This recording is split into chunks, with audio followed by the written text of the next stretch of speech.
How good it is to be back in Birmingham? Well, let's see. Last time I guess I was in Birmingham was this past summer when I played in the Pro-Am of the golf tournament here, the senior event. And certainly that's always fun to go on the Paul Feinbaum show for about 15, 20 minutes. So I generally get to the Birmingham area about once a year. But certainly I think this is the 8th game I've coached at Legion Field. So brings back a lot of old memories going into that place. Coaches never like to look ahead to the next year, but South Carolina's already being picked as a possible favorite in the SEC. Is it hard to keep your younger players focused when that talk's already starting? Well, we haven't read that. I don't know where you've read that. We certainly are not anywhere close to being a contender yet. But hopefully someday we will be. Hopefully someday we'll be able to fight for the SEC championship. Steven Garcia, our quarterback, has improved tremendously this year. And if we're going to have a big year, obviously quarterback's got to really play well. So hopefully he can really continue improving. But we do have a lot of good players there. Stephon Gilmore and Alshon Jeffrey, a defensive back and wide receiver, made somebody's freshman All-American team. So I don't think that's ever happened at South Carolina. So we are playing a lot of young guys, and hopefully they can continue to get better as we go. But we got a strong recruiting class on the way, and hopefully those guys will pan out to be really good players also.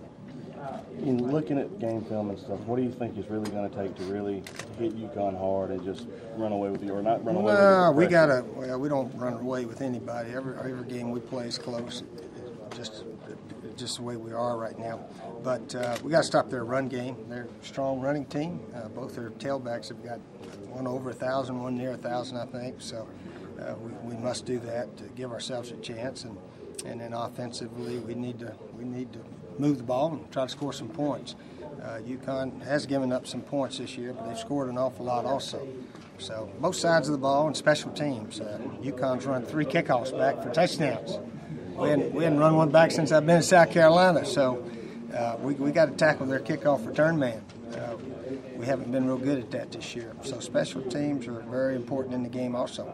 But when it comes down to X's and O's, does playing in the Southeastern Conference against really traditionally powerhouse teams help going against a different type conference? I have no idea if it helps or not. It's the team that plays the best that usually wins the game. We've had our struggles with Wofford, and we're fortunate to beat South Carolina State this year, which is a very good team back in our state of South Carolina. So anyway, I'm expecting a close game, and a team that makes the most big plays and the fewest critical plays will probably be the winner. Coach, not too many 8-win seasons at South Carolina. Is 8 just a number, or is that something you can kind of build on to say maybe 4 or 5 times all time? Well, South Carolina doesn't have a strong history of tradition of football, but that's in the past. You try to learn from the past. We don't dwell on it too much. People ask me why we're sort of stuck on 7 wins. I said because that's as good a team as we've been able to put together, as a 7-5 team. So we're trying to push forward and get better, and we think we're heading in the right direction. You feel like this program's on better foundation than when you first got there? Yeah, certainly. Certainly, I think the attitude's better. Our strength coach, Craig Fitzgerald, and his staff do a super job, and the players are more into it now. We don't have guys missing and skipping, and our guys are all going to class. I think we had the highest GPA maybe in school history this last semester. So graduations are way up from what they used to be. So we're doing a lot of things the right way, and hopefully that'll translate into 9, 10 or more wins here real soon. I guess this was the best decade ever in terms of wins for the Gamecocks. Is that right? Yeah. Well, we're playing more games than we used to also. We got to admit to that. But, yeah, I do realize 35 wins in 5 years is the most that's ever happened, right, Ron? Yeah. I think Ron told me that, or somebody did. But that's not a lot to brag about yet. So hopefully we can get that average up higher in the near future here. I think that went to 6 or 7 bowl games this decade, 3 bowl wins compared to 1 total before that. Yeah, well, there's a lot more bowls out there now. So if you have a winning record, you can make a bowl trip.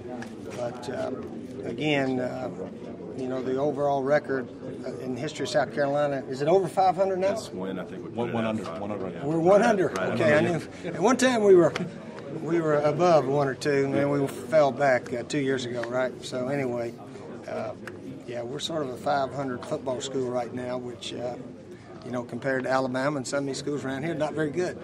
But hopefully we're heading in the right direction. Steve, is it realistic for South Carolina, though, to become a Florida and Alabama, LSU? Is it realistic? We have really improved our facilities tremendously. Eric Hyman, athletic director, has done an outstanding job of raising money and getting them built. We're to open an academic learning center called the Doty.